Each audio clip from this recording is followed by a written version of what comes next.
We're talking about Dan Simmons. What's that behind you?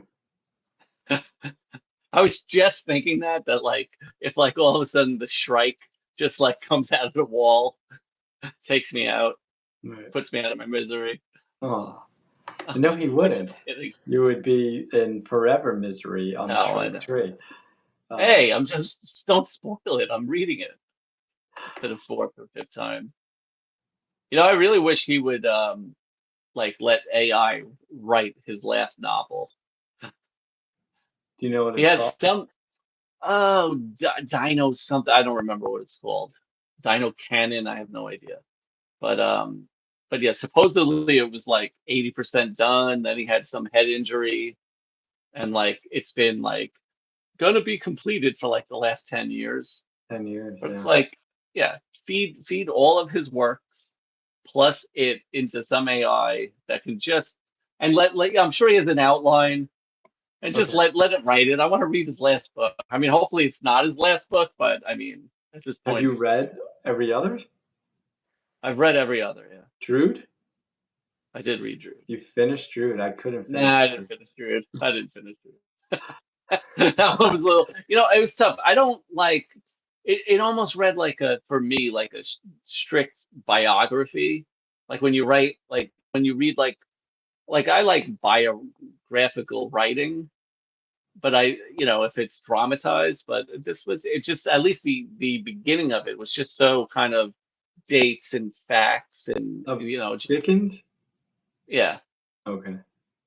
I don't know, Okay. Mike. It was a long time ago that I It was a tried long reading. time ago, and I put in such an effort, and I just kept Yeah. going and kept going. I was like, all right, now I'm in the opening night of his play, and I'm like, Yeah, yeah, and it was trying and just I just trying. never, yeah, I was trying so hard. and it was still he was still writing good books at that time. Yeah, So it's I don't I think that was just a labor of love. Maybe he loves Dickens, and then maybe if you get through it, it pays off. But you right. know, I yeah, just, we're talking about Dan Simmons. If anybody doesn't know, some of his other books you can read over and over and over, like the one behind you.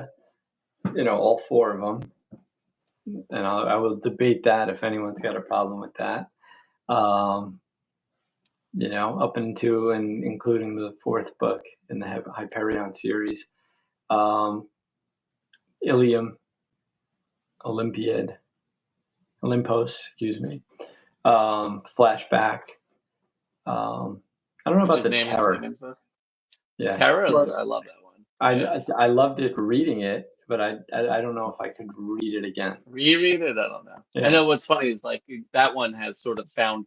I would call it found footage type style things where you have like long letters written to like and um you lists, know lists of what like different types of cans of food. yeah. Yeah, Thank God I was still reading books back then and not doing audiobooks because that'd be interesting to listen to on an audiobook. yeah. Beets and cabbage. Now you've reread Flashback back. Yeah, Yeah, I only read that once. yeah. I read it the year it came out, and then I want to say in 2019ish. About 5 years ago. It was good. Holds up.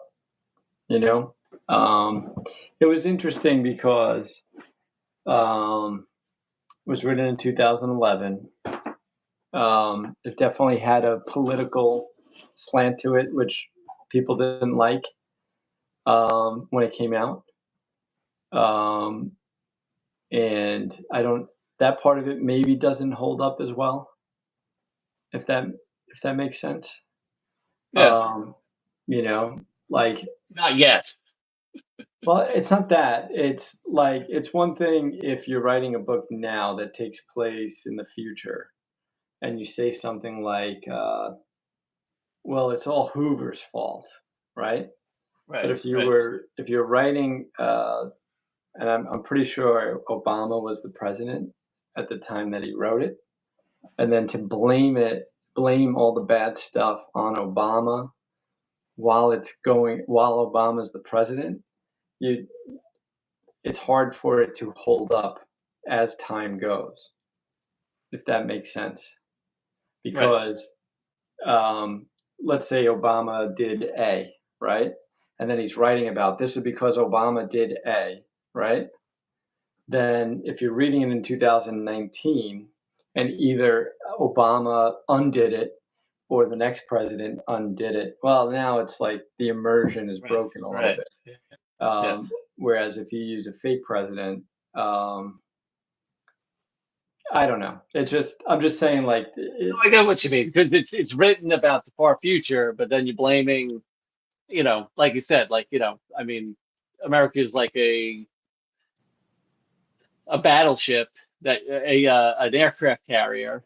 So like blaming one person, regardless of what president, you know, it's you're measuring their impacts. They don't have as much impact as you think, basically, right. especially 30, 40 years out. I don't know when Flashback takes place, but Probably right now. probably. Yeah, it probably is. And it's pretty good. It's pretty good.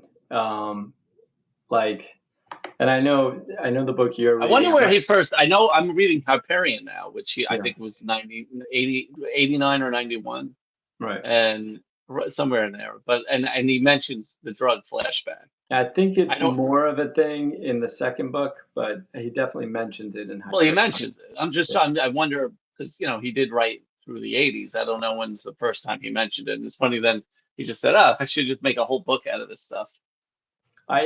It's funny because I don't even like what the drug does. Like I always thought it would be cooler if it allowed you to relive your memories but change them. But no, you're just a passenger reliving your memories, which is very. He does something very interesting in Flashback, um, uh, plot wise with that. But just as a drug, it doesn't sound as cool to me, and I'll spoil it.